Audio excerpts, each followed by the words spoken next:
Welcome back to Bull Sessions here on 680 KFEQ. You can email your questions or comments to bull@willcross.net. Once again, here's Randy Baker and agronomist Brad Law. Okay, welcome back to Bull Sessions. If any of you have just joined us, our guest today is Miles Mitchell from Derks Equipment, Case IH, Savannah, Missouri. We're going to bring Miles on in just a minute. But first, we have our Bean of the Week brought to you by Bradley. Really? I didn't.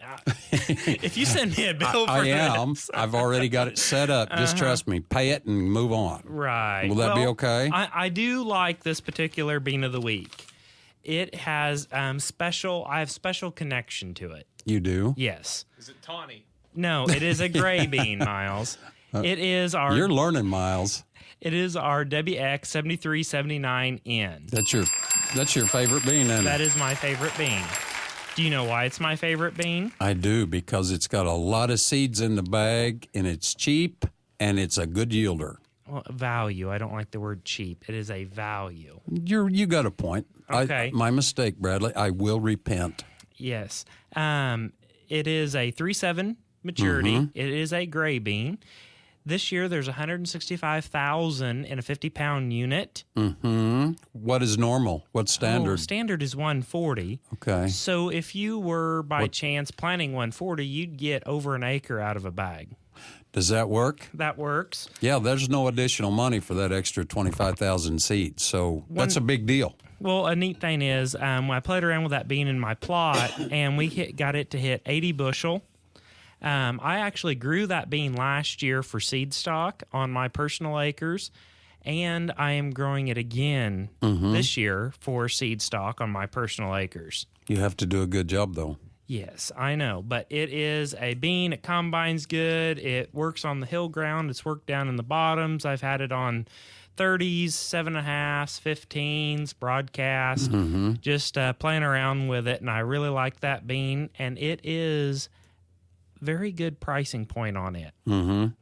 Yes, we got a lot of them, too. Because I think you can get your seed cost down in the below 30 with it. Mm-hmm. So, oh, yeah, we can do that. So I like that bean. It's a no-brainer. We need it. Well, as we're moving on. We are. We've got our guest here in the studio, and you talked with him, Miles Mitchell. Yes. Case IH, Derks Equipment, Savannah, Missouri. Welcome to our program, Miles. I'm glad to be here. Are you? Good. I know Bradley's kind of challenging, but we're glad to have you. Okay.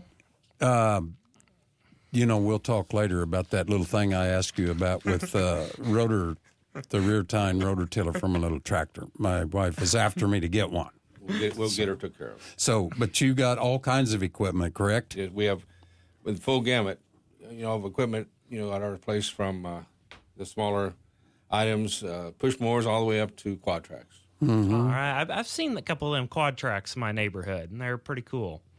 Of course, right now, the main piece of equipment is tractors and planters. Yeah, that's the main gamut today, and that's where our emphasis is with all of our customers is, keeping the planters going.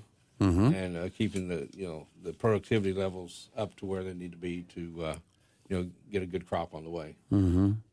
Now you're over there in Savannah. That's correct. You don't have guys that get in a hurry, do you?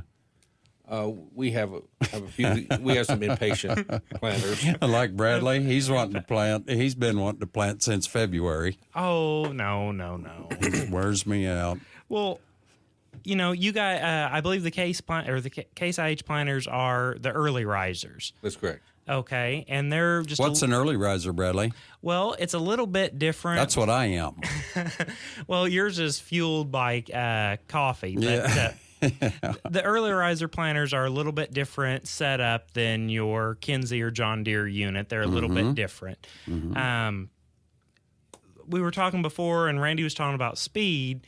As this corn comes up, we can start looking at, kind of get a early report card, kind of our first quarter report card on how good of a job did we do? We can go out there and do some stand counts.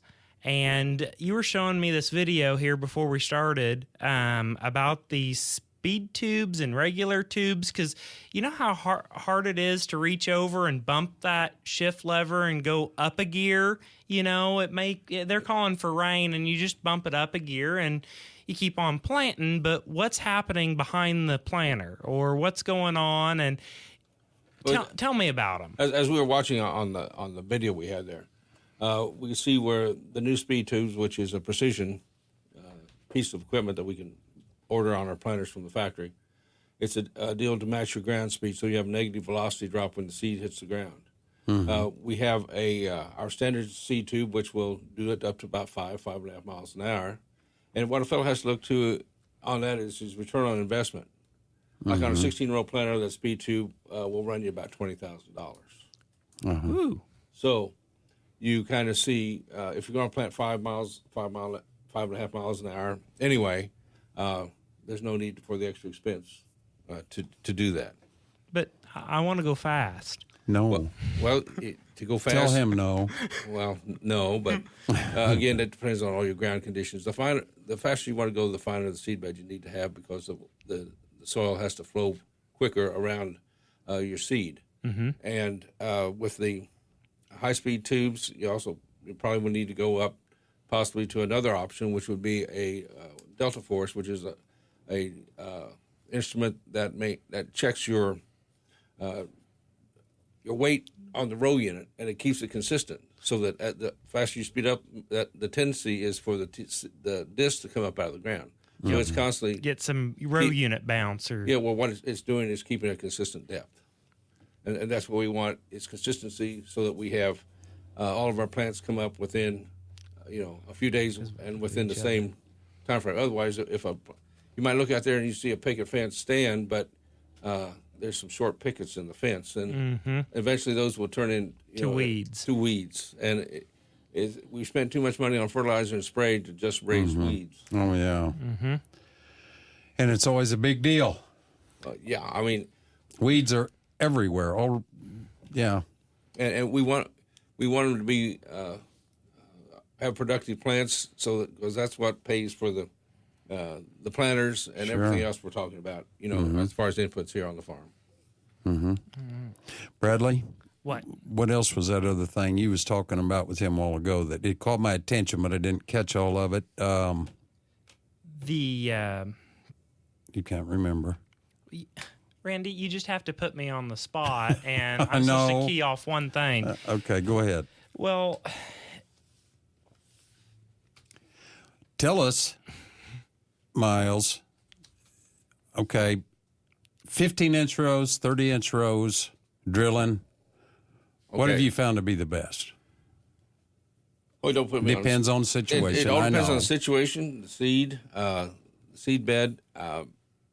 Most cases, we're seeing a lot of cases.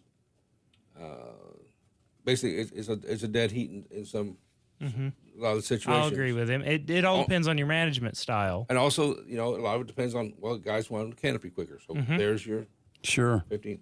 But again, it comes down to you have to have a split row unit or a drill. That's another expense. If you can get the same yield, with a 30-inch, you've already got. You don't need as big a tractor on it to pull the split row planter, and so again, it comes down to return on investment. Is that going to get me enough to justify going up to the next level? I've been watching this for several years, and I see a lot of guys in our business. They'll change the population depending on what they're doing, and I'm not so sure, maybe with the drill, that we even need to change populations. Now, I don't know. It's just something that... A lot of cases with the drills, you run the same population. Again, you just get a little quicker canopy, and the seeds are spread out a little bit more. In some cases like that, the beans will bush and put on a few more pods just because of they don't feel the restriction. From the other plants in the row. Yeah. Well, beans are an amazing plant. It doesn't rain. They look they don't look as good. Like, man, they're going to be 30 bushel beans. We get an inch of rain. They look like 40 or 50 bushel beans. And then 2 weeks later, we're back in it's the end of the world. It's going to drought. And then boom. Yeah. We catch another rain and we're back in the game. So it's not near as, when we're talking about seed placement, that is the biggest deal on corn. That's great. When you're paying, $200-$300 a bag for 80,000 kernels, and we're pushing higher pops at, some people at 30,000 plus, that you want to make sure you get that right. And, we hate to play Monday morning quarterback, but if we don't learn from the past and we go out there now and look and say, okay, this is what I've got after all these decisions I made and the choices I made, this is what I have. Is this spacing what I wanted? Do I have doubles? Well, if it's a double, that's not going to be good. Am I getting some seed that's an inch closer than it should be? If it is, do I need to change this? Well, then you can determine, will that justify the added cost? If you say, well, my golly, I got to get this done. Well, maybe it's good to spend that extra $20,000 on your 16-row planter, because then you have a justification for it. That takes you, from the fact that, maybe you can add this one option to your planter versus going up. You need to go up to gain capacity by going up to a 24-row planter. You just increase your speed at that point in time. It gives you that option to do those. Guys, I'm going to have to shut you off here. We have to take another commercial break. When we come back, Lady and Ag, brought to you by MLS Mineral Tubs. Focus on the farmer and more with Miles Mitchell, Miles Ramsey, Bradley, and all of us here. So stay tuned here on 680 KFEQ.